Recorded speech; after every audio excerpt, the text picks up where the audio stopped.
Hi, I'm Paul. Welcome back to Fifth Dominion Studios. I hope you'll like and subscribe to the channel. We're going to talk a little bit today about gain staging and how proper gain staging can help you make better mixes. So, the old analog digital war has been going on for decades, as we all know. And honestly, this is a war that's really over at this point. Um, you're free to make music however you like. You can make great mixes in the box. You can make great mixes with analog gear. Some fantastic mix engineers who have been mixing for a very long time now work just as easily inside the box as they do outside.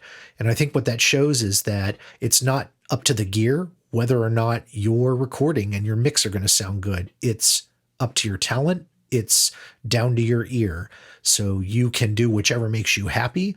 I would say if you're looking for an argument about that, you're probably better off in another community. This is one where we really talk about making music the way that you like and the way that suits you best. So whatever makes you happy, you should be able to do really well at this point. The technology that's out there is fantastic. So you can make great mixes in the box 100% if that's what you like to do. What may be good, though, is to have a history of analog recording, and that will help you understand gain staging and make better use of your DAW and your plugins that are in the digital realm. So magnetic tape was used for recording for a very long time. We still use it today. It provides some warmth, some saturation characteristics that are really pleasant. But along with magnetic tape, just because of the physical characteristics of what you're doing to record information on magnetic tape, there is some hiss or noise that is just inherent in that recording medium. Now, the level of this noise is what we call the noise floor. And it would depend on the exact tape that you're using. It depends on the characteristics of the electronic unit that you're using to get your recording onto magnetic tape, but typically it would be somewhere around 60 or 70 dB. And what that means is that you have about 60 or 70 dB of dynamic range between the noise and the loudest recording that you're going to be able to get without inducing some distortion or saturation. And that's why when recording using tape, you would try to get the loudest signal possible onto tape. You would try to get as close to zero as possible for most purposes, because that gives you the widest possible dynamic range to work with. And it means when you turn your recording down, when it goes into a mix, it would also lower the noise floor. And that means the tape hiss becomes almost unnoticeable in the final recording.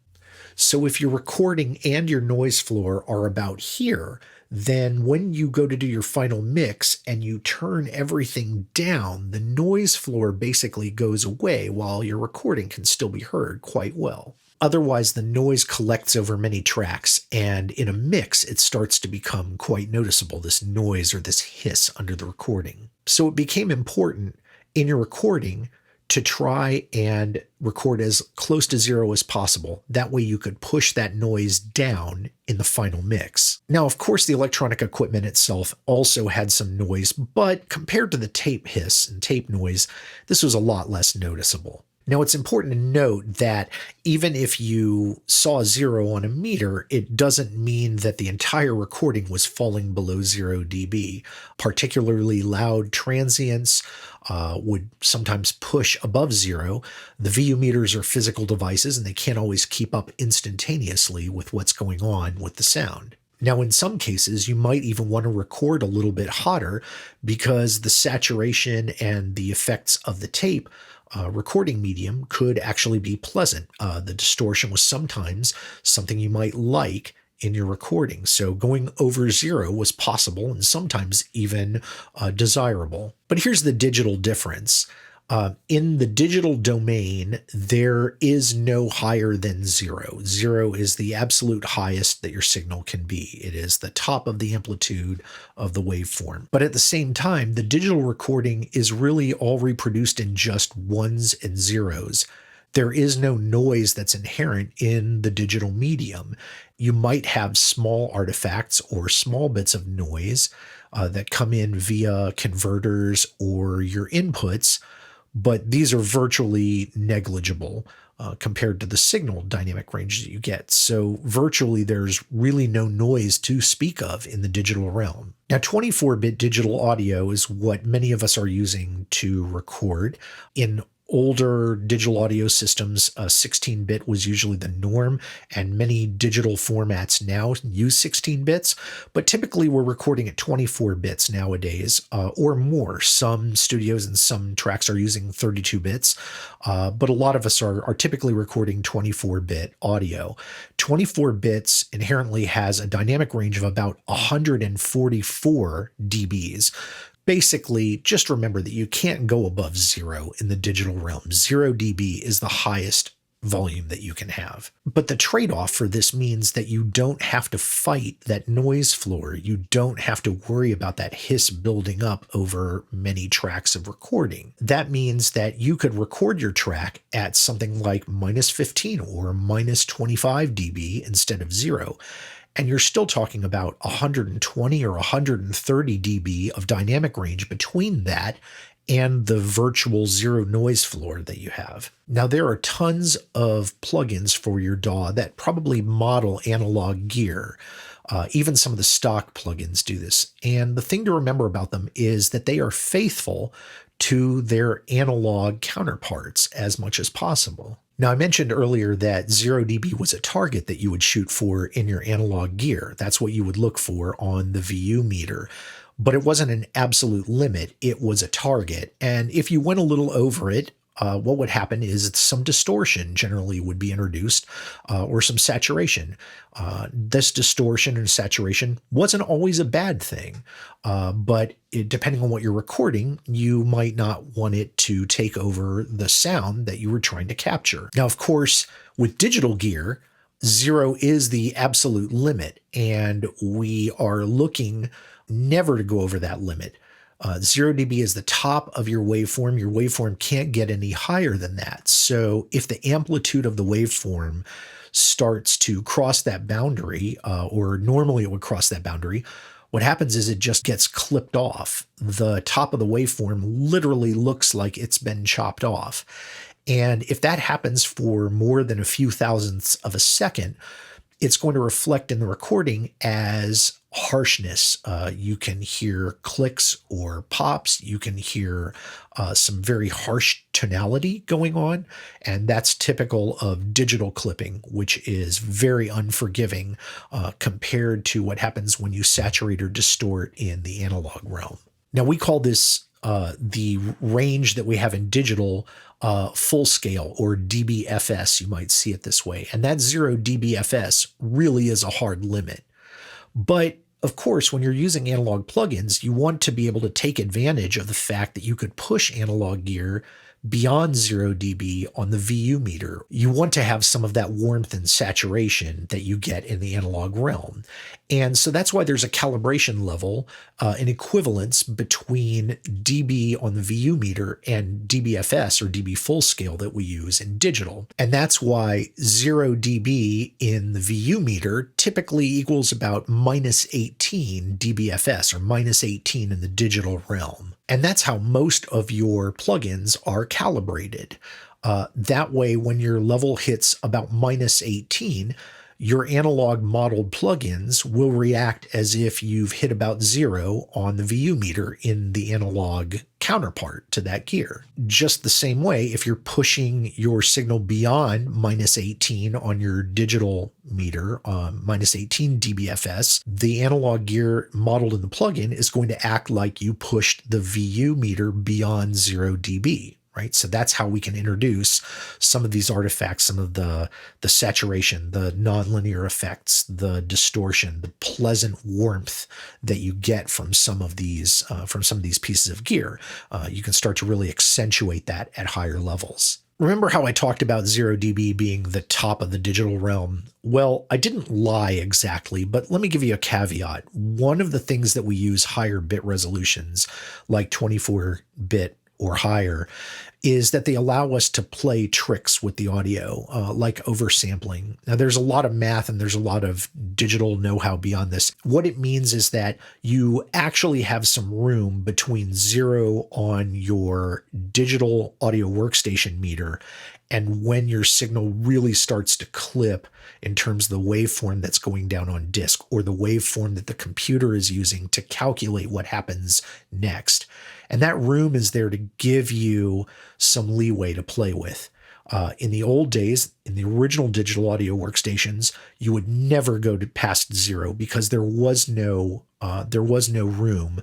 The dynamic range was really limited at 0, and that's why you find a lot of older recordings, especially ones done in the digital realm, when they were put on CD, they tend to be a lot quieter because everyone was very afraid, of course, of pushing past that 0 point and having distortion happen at the consumer piece of equipment, like the CD player, having that pump out distortion. No one was going to like that. There is this room to play with at 24 bits or greater, but that doesn't mean that you really want to have your audio live there either. It's there as kind of a safety margin. And again, we use oversampling and other things to sort of access and control that range within the DAW itself, but you're safe below 0. And the important thing to remember is when you convert your audio back to 16 bits for formats like CD or MP3, you no longer have that room to play with. So if your signal going down to CD is greater than 0, you will get problems at that point. It'll introduce artifacts. It can introduce distortion, things that you definitely do not want people to hear in your mixed audio. So if your audio momentarily crosses the 0 dB point while it's in that 24-bit or greater resolution inside your DAW, that's not a disaster. But it does mean that you're going to need to control that somewhere, either on that track or downstream in the mix somewhere with limiting or compression or something like that, because you don't want it in your finished product. Where does gain happen? Gain happens everywhere. It starts with the amplitude of the sampled waveform that is recorded as a digital file.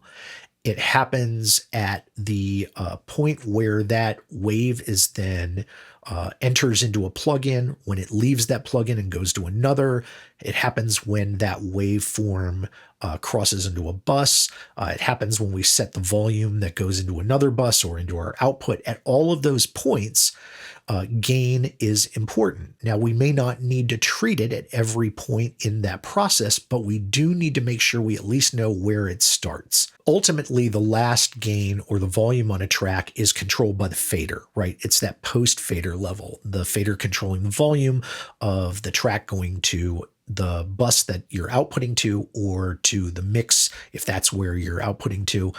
That fader is your last control. You might also have sends, of course, and each send level is also a chance to control the gain that is headed into that bus as an input. So each one of these controls is a chance to alter the gain structure of what's happening to that audio as it passes down into your mix. Most DAWs allow you to change the gain on the initial waveform, so the initial digital audio file that you start with. In Pro Tools, we do this with the clip gain. You can use the clip gain to change the volume or amplitude of the waveform before you ever hit your first insert, your first plugin, before you ever get to the fader or any place else in your mix. Now, it's a really good idea before you start any mix session to get the clip gain for all of your audio to a proper starting place. So in other words, to get it to a place where you're not pushing the plugins that you're probably going to use too hard. In other words, that you don't introduce massive amounts of distortion or saturation that you weren't planning on. Because again, that distortion can mount up during a mix and it can really alter the character of what you're doing. So to start, what you want to do is set your meters to monitor pre-fader. You can do that in Pro Tools up in the Options menu. Although it won't matter to the meter, you probably also want the fader at the 0 position. Now you're seeing and you're measuring the signal that is entering the plugin chain. Now, the meters in a DAW are generally far more accurate than any physical meter, and that's very helpful. If your DAW doesn't have this capability, you could use a metering plugin on an insert. There are all kinds of free metering plugins available out there, and I'll try and leave a link to one or more under this video. Now, what we want to do is use the clip gain function to change the amplitude of our recorded audio. And again, because we're fully digital, this has no effect on the sound quality. When you do this, you have plenty of dynamic range to work with. All we're doing is turning the earliest possible volume knob down. Now, in some cases, you might have a very quiet track. You can also use the clip gain to turn that signal up so that what hits your first plugin looks a little closer to 0 dB if you like. In some cases, this actually might be very desirable because you want a more robust sound. You want the warmth and the saturation to kick in from that plugin. So rather than looking for peaks to do this, I generally switch the meter over to RMS. RMS, or root mean squared, gives you a rough average of the level coming in on the track. And I look for this average level to be around -18 or maybe -20 dB. Once you do this for all of your tracks, you're really ready to mix. Some plugins will also give you in their model a calibration level of the analog gear's input gain. For instance, the popular Slate Virtual Mix Rack has a console emulator that models SSL, API, Neve, and Trident consoles, and there's a small screw in the interface that lets you tune how this plugin sees 0 dBVU. By default, that is the same as -18 on the dB full scale standard. In other words, -18 on your meter will be seen as 0 dB by that fake analog gear. But you could change it to a higher level, like -15 or -12 dBFS, meaning it's going to introduce fewer artifacts, fewer effects like saturation and distortion. In other words, your digital track has to be louder in order to get to that point. Or you could change it to be lower. You could change it to be -20 or -24 dBFS, and that is going to make the plugin saturate more quickly. Now, for most tracks, you may not need to ever change this if you set your clip gain suitably. But for some tracks, like a drum mix, you may actually find this is really interesting to play with and gives you some cool results. Remember, there is no right or wrong. There's only what sounds good. Now, changing your clip gain is not just a cosmetically nice thing to do. There are plenty of good results that come from proper gain staging. First, if you set gain this way, you can keep your faders closer to their sweet spot, which is near the 0 point. And that's important because around 0, faders give you the most room to make small changes. If the fader's already at -30 or -40, moving a very small amount means that you're making a pretty large change in terms of decibels, in terms of sound level. But around 0, you can move a very small amount and change the volume only slightly, whether you're using a control or your mouse or a touchpad. Another nice side effect is that if your tracks all start out quieter, you don't run the risk of overdriving your main or mix bus as quickly. Imagine if every track is loud and you start sending 10 or 15 or 20 of those tracks or more to the mix. The mix bus is very quickly going to run to the red. You're going to run out of headroom. It's going to go over 0, and you're going to be risking clipping. Turning the mix bus knob down, turning the mix bus fader down, doesn't help you at that point. All that does is it turns the output volume of the mix down on something that's already potentially distorting at the input. It also means that any plugins that you have on your mix bus are receiving a very hot signal and may be inducing even more saturation. And that's not always something that you want at that point. Instead, you have to go down and turn down the volume on all those tracks that are feeding the mix bus. Now, if you have to start doing this several times while you're mixing, that gets really annoying. Instead, having quieter tracks to start with gives you lots of headroom to complete your mix the way you want. Doing that and then turning up the physical volume of your monitoring is a better way to go. That doesn't mean making your monitors too loud, of course. Hearing safety is still important, but a quieter in-the-box mix and then turning up your monitoring system is always better than the opposite. Another great side effect is that you leave room for mastering with a quieter mix overall. If all of the tracks that are feeding your mix are quieter and you end up with a quieter mix overall, you may end up with your mix peaking somewhere around -6, -8, or even lower on the meter, and that is perfectly okay. Your mastering engineer will probably thank you, as a matter of fact, because that headroom, those decibels that you're not using in the mix, that is all space that the mastering engineer can use to exercise other options. They have more room to bring up certain frequencies in the range to help balance your mix better. It gives them more options to play with, so they will probably be happier. And if you do your own mastering, you will find this also gives you more options for what you need to change before your mix starts basically reaching the edge of 0 dB. It starts reaching the end of the digital full scale, and that is as far as you can push things, no matter what frequency you're working with. I hope you enjoyed this video on gain staging. I hope that you found it informational and helpful, and I hope that it will help you make better mixes. Please like and subscribe to the channel. Hit that subscribe button down below and the little bell that will notify you when more videos are available. And I hope that you'll also leave a comment. Let me know what you're thinking about gain staging after this video. And if you have questions or if you'd like to leave ideas for future videos, please feel free to do that as well. Love having these conversations with y'all, and I hope that you'll engage that way. So until next time, I'm Paul here at Fifth Dominion Studios saying I hope that you make the music of your dreams.